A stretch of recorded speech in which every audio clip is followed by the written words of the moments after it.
नमस्कार प्यारे दोस्तों। आज हम चर्चा करेंगे राजस्थान के इतिहास के बारे में। राजस्थान का इतिहास आजकल जो भी एग्जाम होती है राजस्थान लेवल की, छोटी से लेकर बड़ी एग्जाम में राजस्थान का इतिहास पूछा जाता है। और राजस्थान के इतिहास का प्रत्येक पेपर में एक बहुत बड़ा योगदान होता है।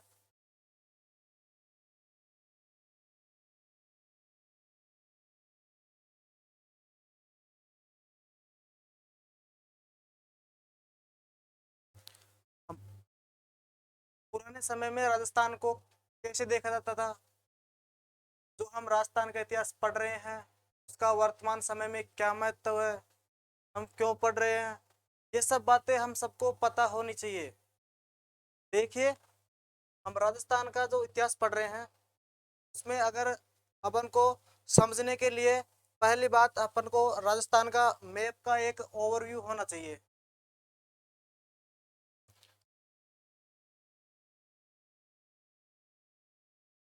हम राजस्थान का मैप बनाते हैं, देखो कैसा भी मैप बनाओ लेकिन आपको एक मैप बनाना आना चाहिए।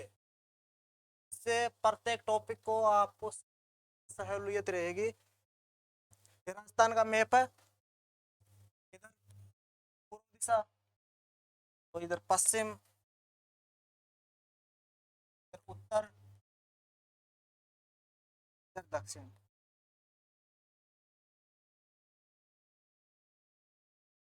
प्राचीन समय में राजस्थान के इतिहास को कैसे देखा जाता था, तो अपन चर्चा करते हैं। आगे देखिए,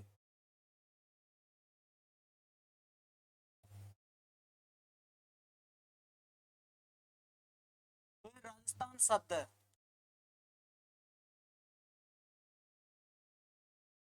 कहाँ से आया ये?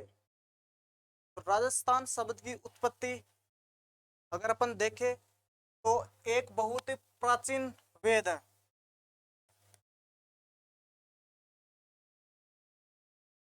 ऋग्वेद। ऋग्वेद में राजस्थान का नाम ब्रह्मवर्त बताया गया है।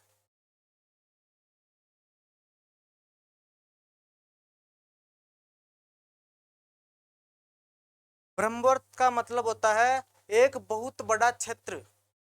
ब्रह्म यानी बड़ा, वर्त यानी एक प्रकार से बहुत बड़ा शासित क्षेत्र। इसके अलावा जो रामायण है, तो वाल्मीकि ने लिखी थी।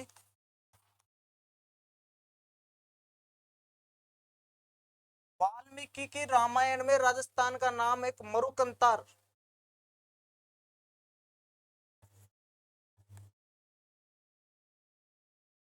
मरुकांतार दिया गया है।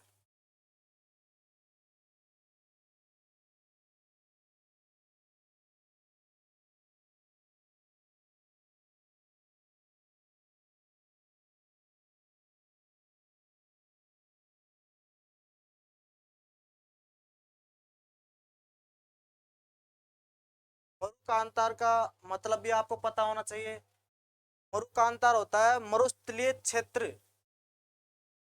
जो अपने राजस्थान का मरुस्थलीय क्षेत्र है, कांतार जंगल, क्योंकि यहाँ पर जो हिमालय पर्वतमाला के साथ में जो अरावली पर्वतमालाएं जुड़ी हुई है, उन्हीं अरावली की पर्वतमालाओं में जो वन है, अपन पश्चिमी राजस्थान में जाएंगे तो अपन को उधर जो मरुस्थल मिलेगा।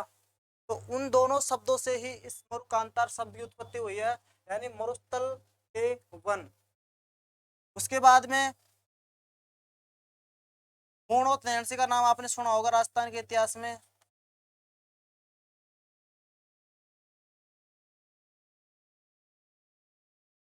इनकी एक पुस्तक थी,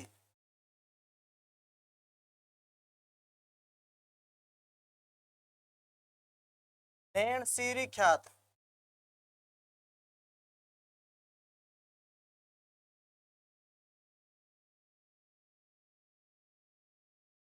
और एक पुस्तक है राजरूपक,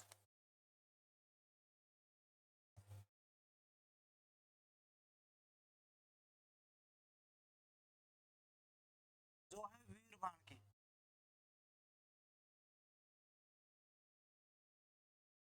नैणसीरी ख्यात जो किसके मूणोत नैणसी की, और राजरूपक जो वीरवान की है। तो राजरूपक और मूणोत नैणसीरी ख्यात, इन दोनों में राजस्थान शब्द का उल्लेख है।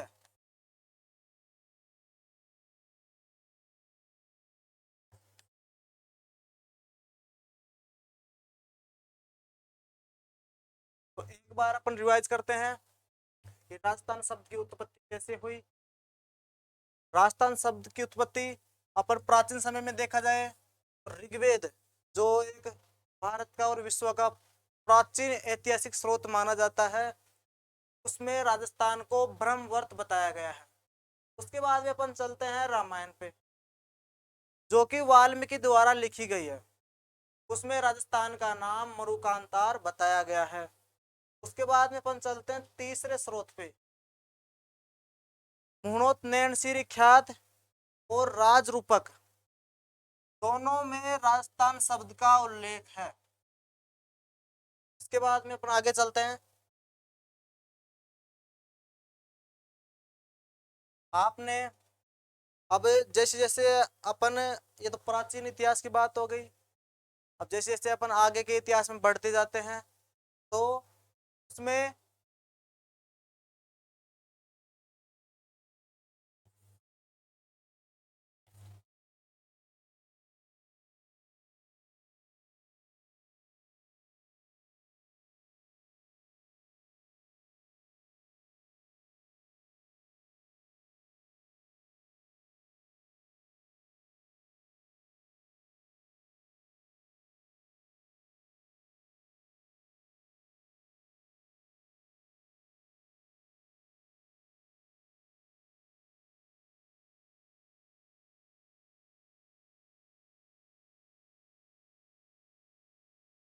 आधुनिक इतिहास में राजस्थान शब्द को कैसे कैसे लिया जाता था, तो चर्चा करेंगे हम इसके बारे में।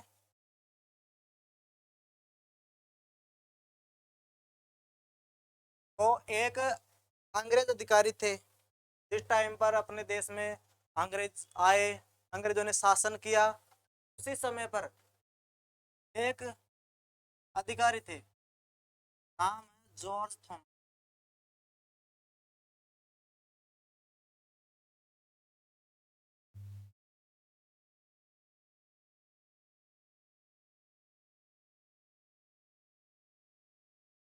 इन्होंने सर्वप्रथम 1800 ईस्वी में, 1800 ईस्वी में राजस्थान शब्द का उल्लेख किया, राजस्थान शब्द का प्रयोग।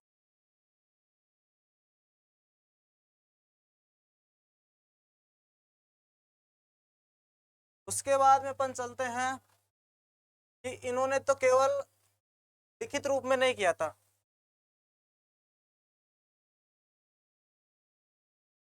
मौखिक रूप में राजस्थान शब्द का प्रयोग किया था। तो फिर लिखित रूप में किसने किया था, तो इनकी एक पुस्तक थी, लेखक का नाम था विलियम फ्रैंकलिन।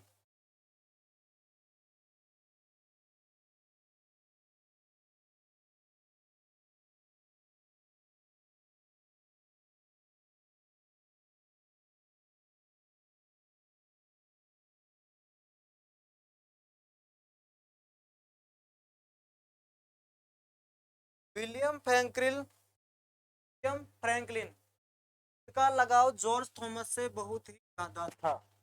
तो इन्होंने जॉर्ज थॉमस के ऊपर एक पुस्तक लिखी,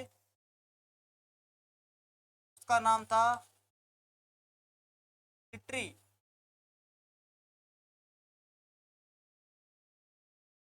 मेमोरियस ऑफ राजस्थान।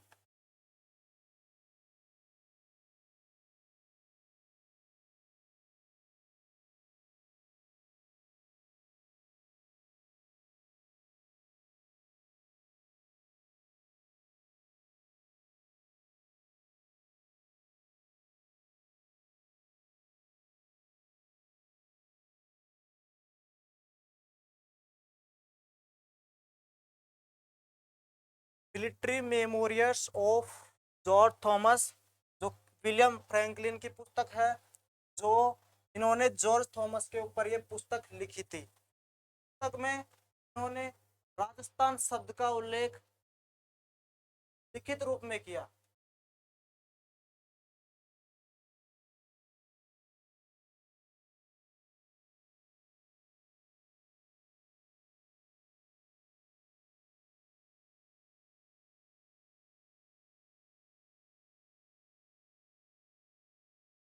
उसके बाद में अपन आगे चलते हैं कर्नल जेम्स टोड पर।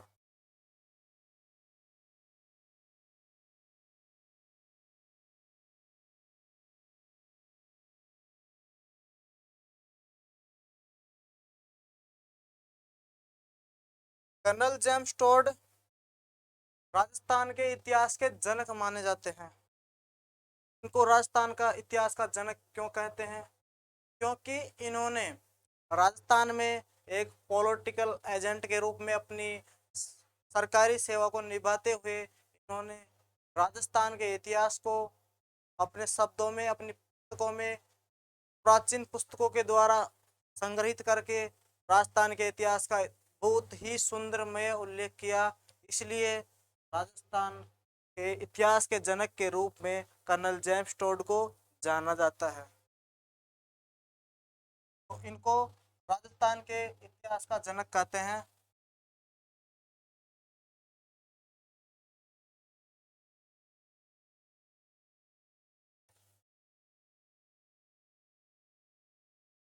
जनक बोल दो या फिर पितामह बोल दो,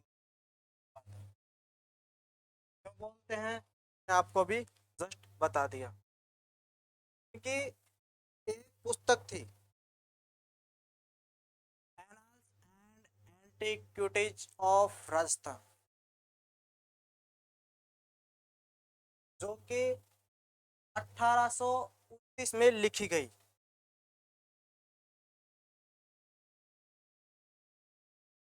नाम लिखिए इसका, एंटीक्विटीज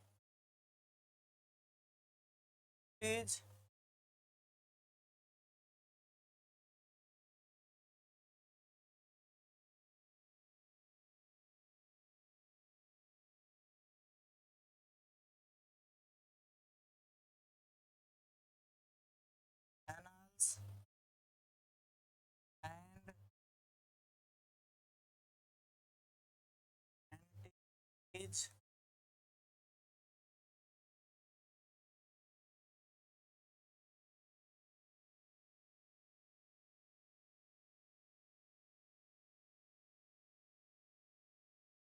जो लिखी थी इन्होंने 1829 में। इस पुस्तक में इन्होंने राजस्थान का नाम, रायथान, राजपुताना, राजस्थान, इन्हीं सभी नामों से इन्होंने राजस्थान के नामों का प्रयोग किया। राजस्थान,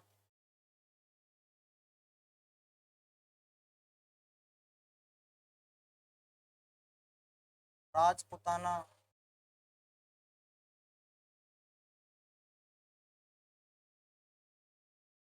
राजस्थान।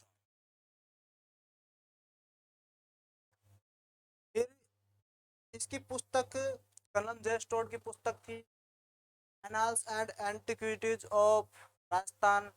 यह पुस्तक अंग्रेजी भाषा में लिखी हुई। तो एक अपने राजस्थान के ही बहुत बड़े लेखक है गौरी शंकर हीराचंद ओझा, इन्होंने इस पुस्तक को हिंदी में अनुवाद किया।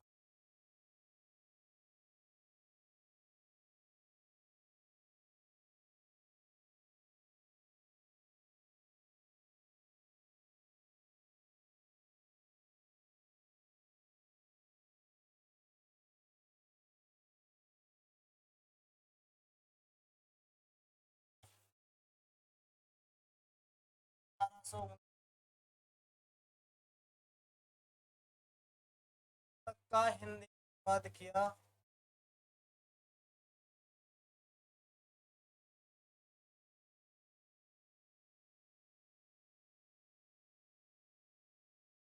जी H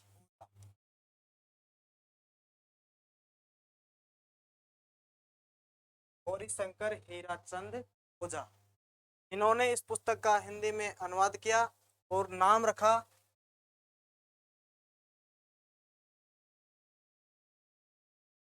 central and western Rajput state of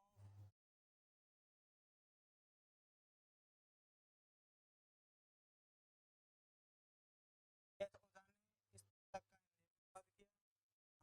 नाम रखा central and western Rajput state of. और जो यह पुस्तक थी कर्नल जेस्टोर्ड की, जो annals and antiquities of Rajasthan, यह पुस्तक के एक गुरु थे। आप सोच रहे होंगे एक अंग्रेज अधिकारी भारत में आकर अपना एक हिंदी भाषी गुरु बना सकता है, तो इन्होंने एक गुरु बनाया अपना ज्ञानचंद।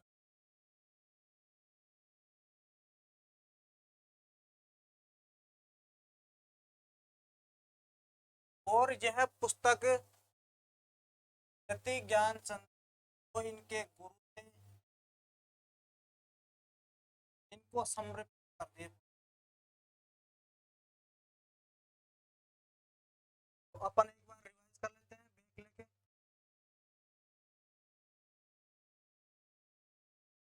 राजस्थान का इतिहास पढ़ रहे थे। राजस्थान का इतिहास स्वर्णिम इतिहास रहा है।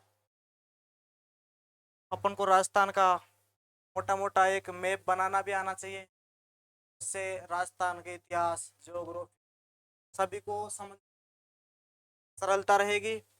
राजस्थान का मैप है, पूर्व, पश्चिम, फिर उत्तर, दक्षिण। नेक्स्ट चलते हैं।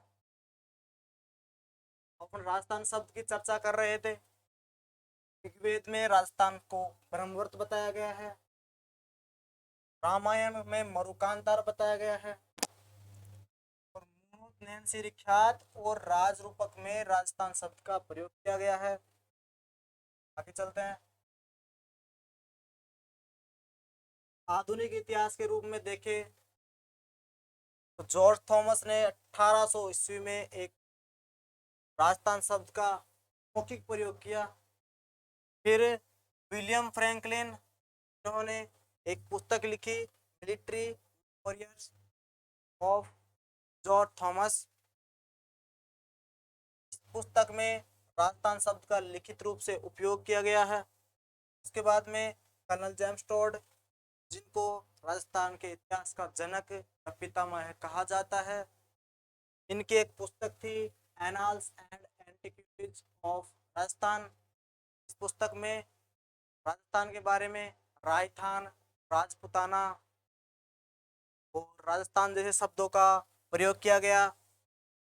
और जो ये कर्नल जेम्स टोड की पुस्तक थी, यह पुस्तक उन्होंने अपने गुरु यति ज्ञानचंद को समर्पित की।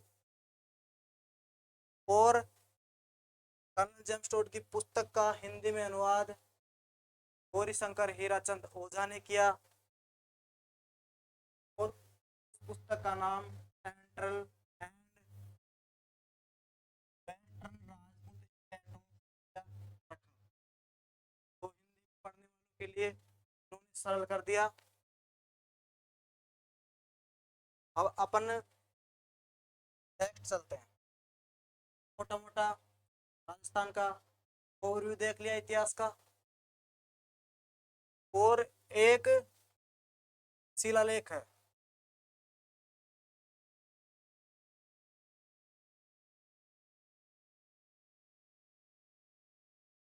माता मंदिर का शिलालेख,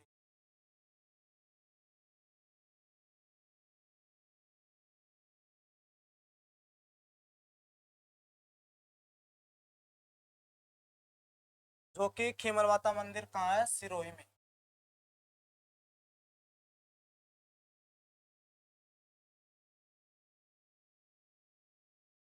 इस शिलालेख में एक शब्द का प्रयोग किया गया है, वो शब्द है राजस्थान या दीति।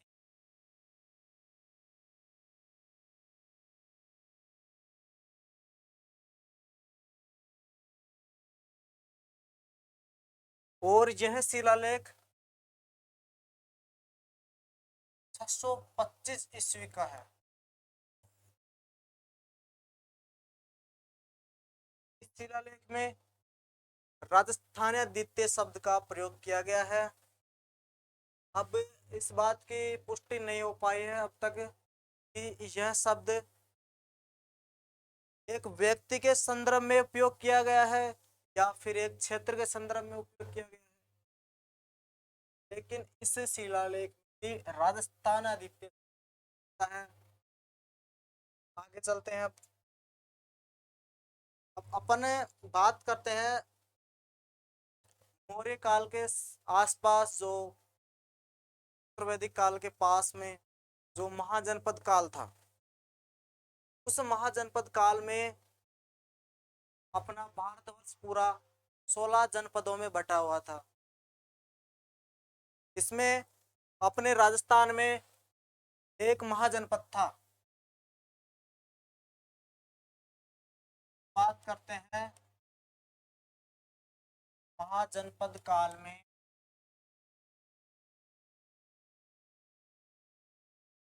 राजस्थान का स्वरूप कैसा था।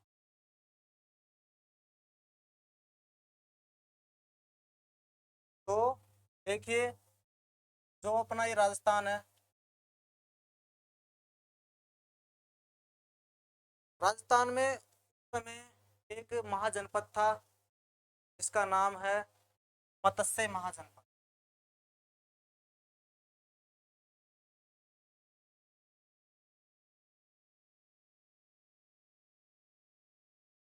अब आपको यह पता होना चाहिए कि मत्स्य महाजनपद का लोकेशन कहाँ पर है।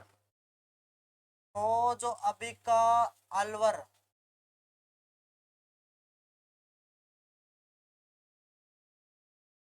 भरतपुर, जयपुर के आसपास के जो भी क्षेत्र थे वो मत्स्य जनपद के अंतर्गत आते थे। अब अपन बात करते हैं कि मत्स्य महाजनपद, इसकी एक राजधानी भी रही होगी। तो राजधानी कौन सी थी? तो देखिए, जयपुर में एक स्थान है, उसका नाम है विराटनगर या फिर बेराट। पुराने समय में इसको विराटनगर बोलते थे।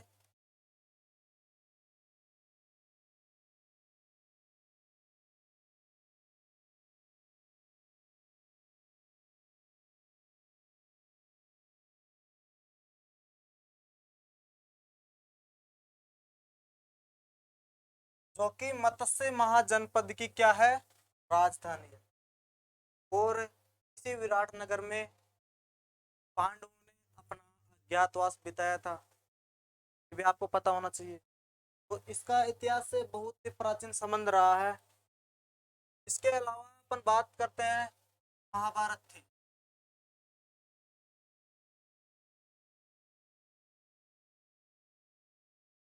महाभारत में भी राजस्थान का उल्लेख काफी बार हुआ है।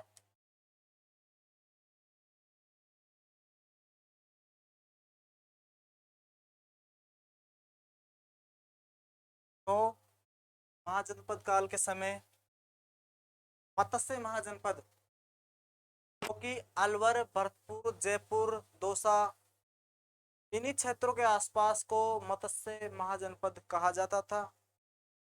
और उस महाजनपद की राजधानी थी विराटनगर, जो अभी वर्तमान समय में जयपुर में आती है। इसको बेराट भी जाना जाता है। और उस बेराट में या विराटनगर में एक सभ्यता का विकास भी हुआ, इसे बेराट की सभ्यता भी कहा जाता था।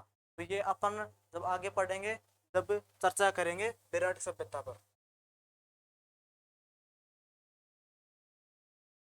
अब आगे देखते हैं अपन कि राजस्थान में किन क्षेत्र थे,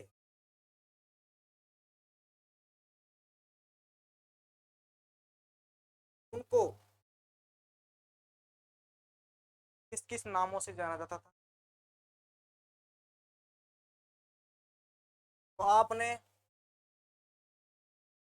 हाडोती शब्द का नाम सुना होगा।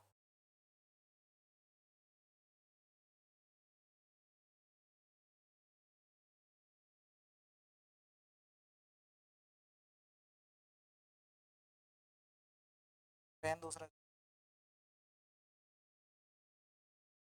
हाडोती।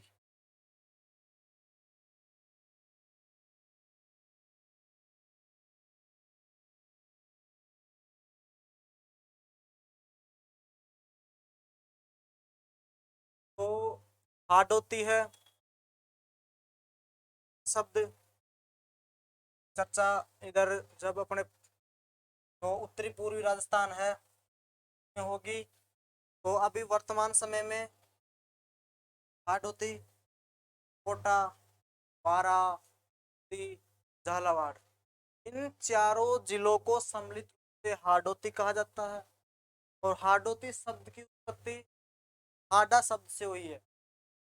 और हाडा उस समय यहाँ के शासक रहे हैं, इसलिए हाडा शासक से हाडोती शब्द की उत्पत्ति हुई है।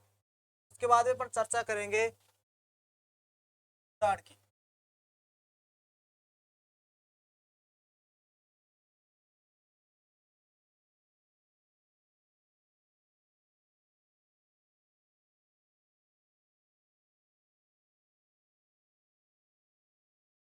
ढूंढाड़ आपको पता होना चाहिए कि ढूंढाड़ शब्द कहाँ से आया। पहली बात तो ढूंढाड़ शब्द ढूंढ नदी से आया है।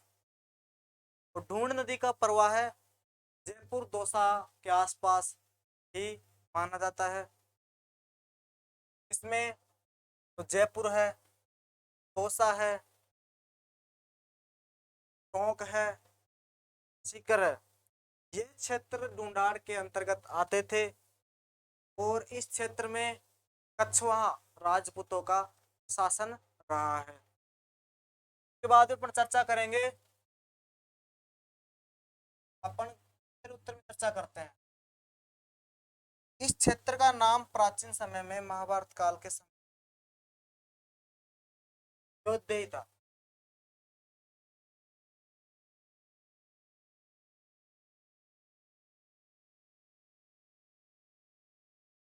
अयोध्या इसलिए था क्योंकि जो उत्तरी राजस्थान की जो जातियां थी, शासक वर्ग थे, बहुत ही लड़ाकू थे और युद्ध में निपुण थे। इसलिए इस क्षेत्र को अयोध्या के नाम से जाना जाता है।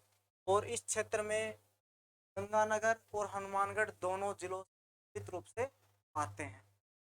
उसके बाद में अपन चर्चा करेंगे मेवात की।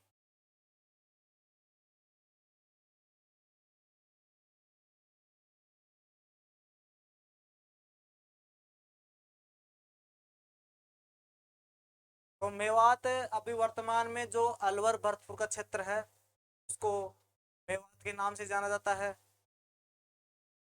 मेवात शब्द की उत्पत्ति मेव से हुई है। मेव शब्द का मतलब है जो अभी वर्तमान समय में या प्राचीन समय से अलवर भरतपुर के क्षेत्र में मेव मुसलमानों का शासन भी रहा और उनका निवास स्थल भी रहा। ये उनके निवास स्थल, निवास और उनके शासन के कारण इस क्षेत्र को मेवात के नाम से जाना जाने लगा। मेव से मेवात शब्द आया है। के बाद में अपन चर्चा करेंगे काठल। अपन दक्षिण राजस्थान में आते हैं डायरेक्ट अब।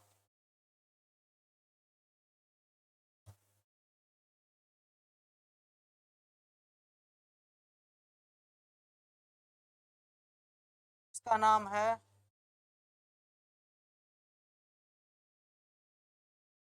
काठल। काठल क्यों कहते हैं इसको? काठल इसलिए कहते हैं दक्षिण राजस्थान में माही नदी और इनकी सहायक नदियों के प्रवाह क्षेत्र के कारण इस क्षेत्र को काठल कहा जाता है। साथ ही वागड़ शब्द का प्रयोग भी किया जाता है। जो डूंगरपुर और बांसवाड़ा है क्षेत्र को सम्मिलित रूप से वागड़ कहा जाता है। और काठल जो प्रतापगढ़ का क्षेत्र है उसको काठल कहा। उसके बाद में अपन मारवाड़ की चर्चा करेंगे जो कि बहुत ही बड़ा विस्तृत है। लगभग 60% के क्षेत्र में मारवाड़ ही आता है। तो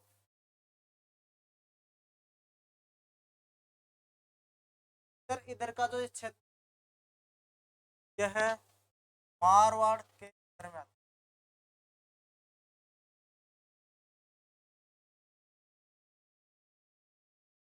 अब इसमें भी अपन बात करेंगे। इधर अपना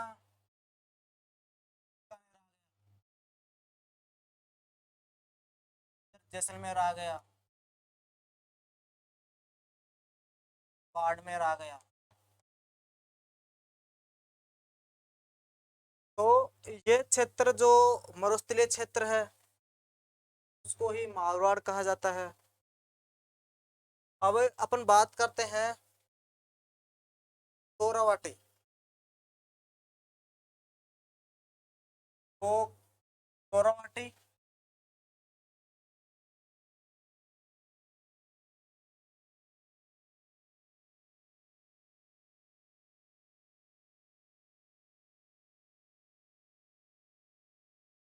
तोरावाटी अभी वर्तमान समय में जो कांतली नदी प्रवाहित होती है उसके आसपास के क्षेत्रों में प्राचीन समय में तंवर राजपूतों का शासन रहा है। यानी तंवर से ही तोरावाटी शब्द की उत्पत्ति हुई है। और कांतली नदी के प्रवाह के आसपास ही तंवर राजपूतों का निवास था, उनका शासन था। इसी शब्द से तोरावाटी शब्द की उत्पत्ति हुई है। तोरावाटी में जो कांतली नदी का आसपास का जितना प्रवाह क्षेत्र था वो आता था। वो साथ में ही एक शेखावाटी और है।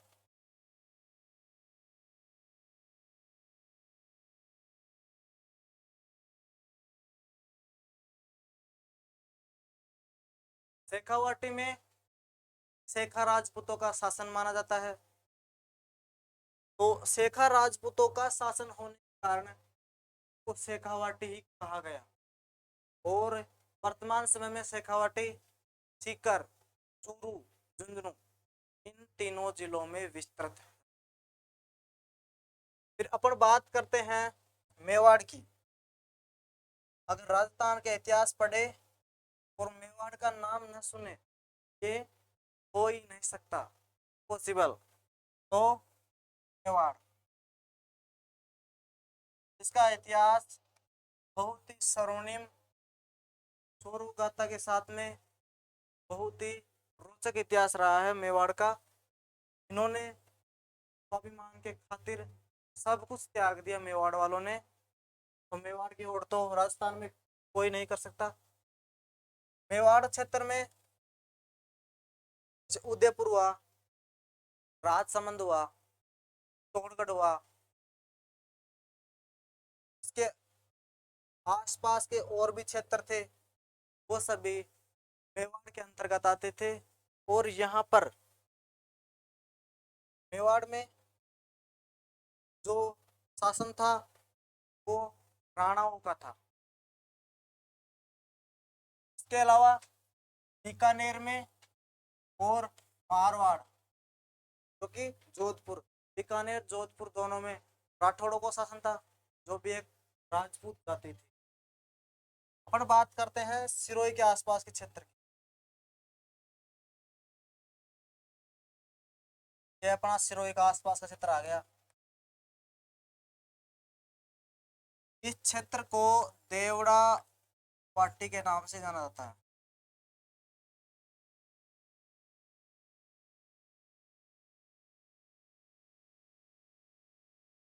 देवड़ा वाटी के नाम से सिरोही को क्यों जाना जाता है? क्योंकि उस समय यहाँ पर देवड़ा वंश का शासन रहा। इसलिए इस क्षेत्र को देवड़वाटी के नाम से जाना जाता है। तो अपने राजस्थान का ओवरव्यू चर्चा कर लिया ऐतिहासिक रूप से, आप सभी को समझ में भी आया होगा। एक बार हम इसका रिवीजन कर लेते हैं। तो उत्तरी क्षेत्र है गंगानगर और हनुमानगढ़ का अयोध्या, अलवर भरतपुर का मेवात, जयपुर दौसा, टोंक का ढूंढाड़, कोटा बूंदी बारह झालावाड़ का हाडोती। मेवाड़ में आ जाओ फिर, तो अभी जयपुर है, चित्तौड़गढ़ है, राजसमंद है, ये मेवाड़ में आगे। वागड़ में डूंगरपुर बांसवाड़ा आ गया, काठल में प्रतापगढ़ आ गया, देवड़ावाटी में सिरोही आ गई, मारवाड़ में बीकानेर, जैसलमेर, बाड़मेर, और इसके अलावा जालोर, नागौर, ये मारवाड़ में आ गए। तोरावाटी में नाथनी नदी का प्रवाह क्षेत्र आ गया, सीकर के आसपास है। शेखावाटी में सीकर, इसमें आ गए। तो आज हमने राजस्थान का ओवरव्यू चर्चा किया है कि इसको आगे अपन इतिहास के रूप में विस्तृत रूप से पढ़ेंगे। आशा करता हूँ कि आप सभी को अच्छी तरह से समझ में आएगा। आप अपनी लगन और मेहनत के साथ में ऐसे ही लगे रहोगे और आप एक दिन सफलता को हासिल करके रहोगे। धन्यवाद। Thank you.